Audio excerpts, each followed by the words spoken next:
Hello everyone, I am Sandeep, your physics teacher, and today's lecture is about the energy. हम chapter work energy and power कर रहे हैं, इसमें मैं work के बारे में आपको बता चुका हूँ. Now we will discuss about the energy. What is the energy? Energy is called the capacity of doing work. Is that means जितना आप में एनर्जी है उतना ही आप काम कर सकते हैं, या हम कहें जितना आपने वर्क किया उतनी एनर्जी आपने कंज्यूम की. So work done is always equal to the energy. Right. Energy की काफ़ी फॉर्म्स होती हैं. That is energy. एनर्जी की काफ़ी फॉर्म्स होती हैं, जैसे हमने पढ़ा भी है प्रीवियस क्लासेस में. That is mechanical energy, heat energy, internal energy, nuclear energy, right, and hydro energy and something like that. अभी हम इस चैप्टर में जो बात करेंगे that is about the mechanical energy. और मैकेनिकल एनर्जी कितने टाइप्स की होती हैं? We also know that they are two types, kinetic energy and potential energy.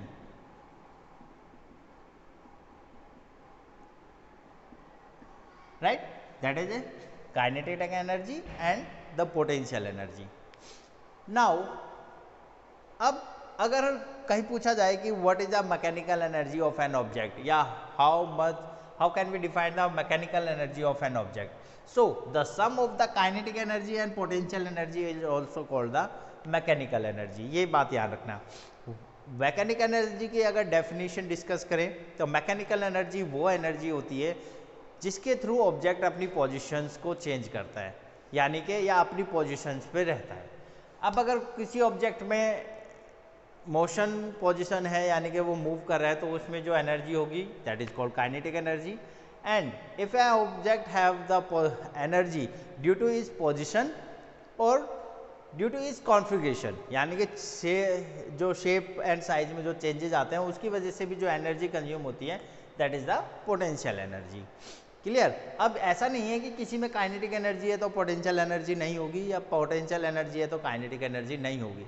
ऐसा है कि ऑब्जेक्ट एक साथ पोटेंशियल एनर्जी और काइनेटिक एनर्जी दोनों पॉजेस कर सकते हैं. ठीक है, ये हम डिस्कस करेंगे. तो let us start with the kinetic energy. How can we define the kinetic energy? The energy possessed by a body due to virtue of its motion position. किसी ऑब्जेक्ट के मोशन के थ्रू जो उसमें energy होती है उसे क्या कहते हैं?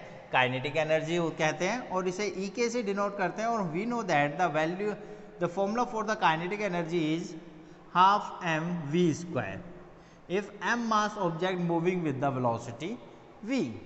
ठीक है, तो that was the kinetic energy of that object. How can we proof it? हम 9th क्लास मेथड से या प्रीवियस क्लासेस मेथड से नहीं करेंगे. अभी हम बात करते हैं कि how can we find out the kinetic energy for the variable force. ठीक है, kinetic energy for variable force, यानी कि अगर फोर्स की वैल्यू कंटिन्यूसली चेंज हो रही है तो कैसे निकालेंगे? We know that according to the definition of energy, work done on a object, और we can say that the capacity of doing work is called energy. तो work done on a object is equal to its energy. Right.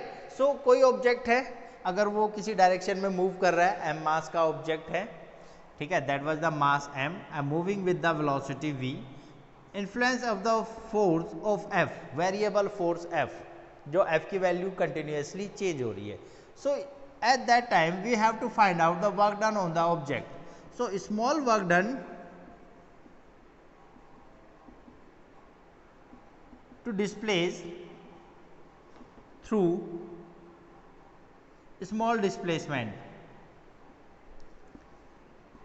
अगर smallest work done देखा जाए किसी displacement dx के respect में, तो कैसे लिखाएंगे? That is dw, smallest work done, dw is equal to f into dx.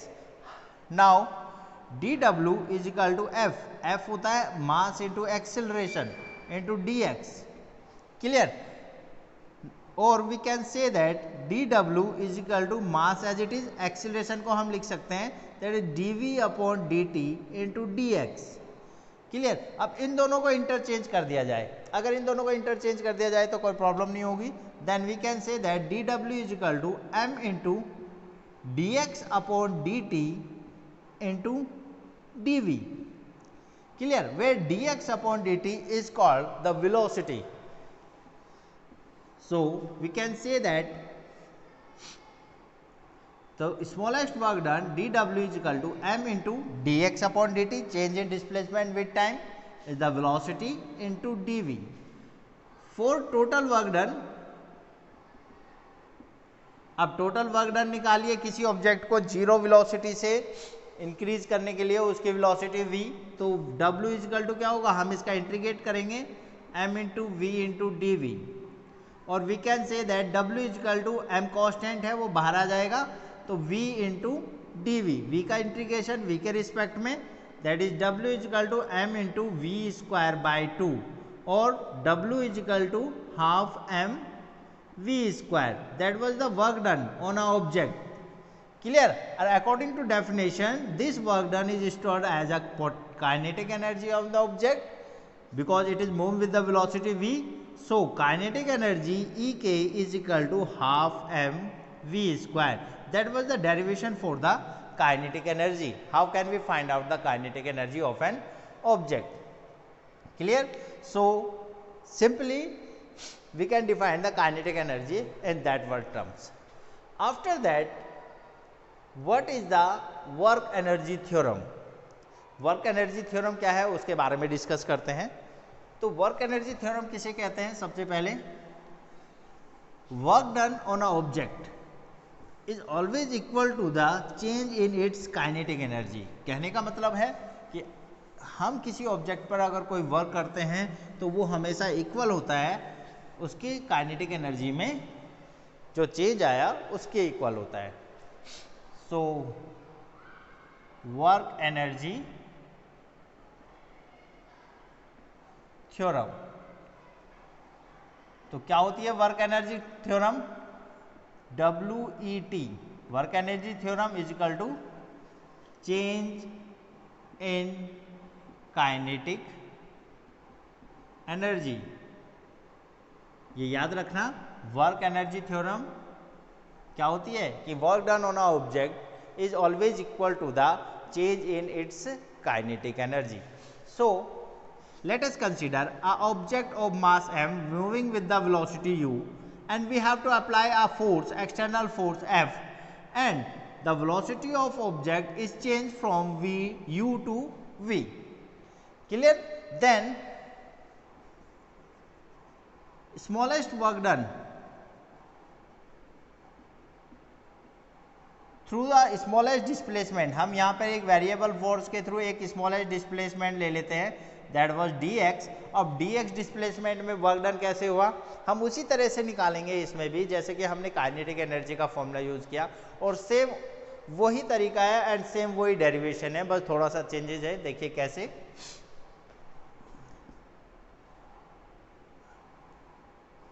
That was smallest work done dw is equal to force into displacement f into dx, और dw is equal to force, that is means mass into acceleration into dx, और we can say that dw is equal to m into acceleration क्या होता है, that is dv change in velocity with time into dx.